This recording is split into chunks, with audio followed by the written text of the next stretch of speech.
बेहतरीन drama serial for किस episode में आप देखेंगे कि ईर्षा जो है एजल से कहती है कि आखिर क्यों तुम मेरे पीछे पड़ चुकी हो। हाथ धोकर इस पर वो कहती है कि जब तक तुम इस घर से निकल नहीं जाती हो मैं तुम्हारा पीछा नहीं छोड़ने वाली हूँ।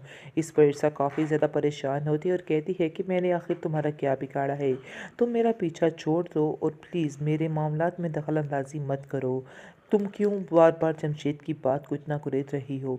आगे से वो कहेगी कि अब तुम्हारा वीक पॉइंट मैंने पकड़ लिया है और देखना इसी के ज़रिए तुम्हें इस घर से निकाल बाहर करूँगी।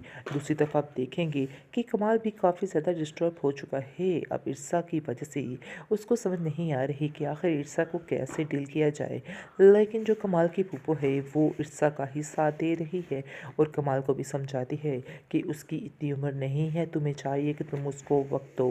यानी कि वो लड़की बिल्कुल ठीक है। जहाँ तक मेरा तजुर्बा कहता है कि इसलिए तुम्हें परेशान होने की ज़रूरत नहीं है, मैंने भी उसको भांप लिया है और मुझे पता है कि वो इस घर के लिए बेहतरीन लड़की है, बस उसे थोड़ा टाइम चाहिए। इसके बाद आइज़ल जो है वो बातें सुन रही होती है और अपनी फूफो से कहती है कि आप इस लड़की को नहीं जानती हैं, मैं इस लड़की को बड़े अच्छे तरीके से जानती हूँ। आप जो कुछ उसके बारे में समझ रही हैं वो बिल्कुल भी वैसी नहीं है।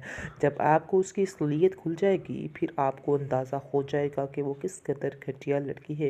ये सब बातें कमाल को बिल्कुल नागरेज गुजरती है और कहता है कि तुम अपने रिश्ते की ही कदर कर लो, यानी कि तुम्हें उसके बारे में इस तरह की बात नहीं करनी चाहिए।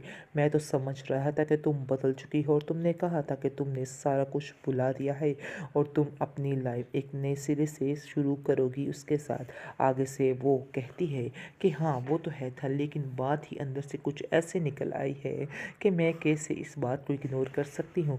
मुझे इस बात की तह तक जाना ही था, इसलिए मैंने ये सब कुछ किया है और अब मैं जान चुकी हूँ कि ईर्षा ही गलत थी। इसमें शक की कोई भी गुंजाइश बाकी नहीं रही है।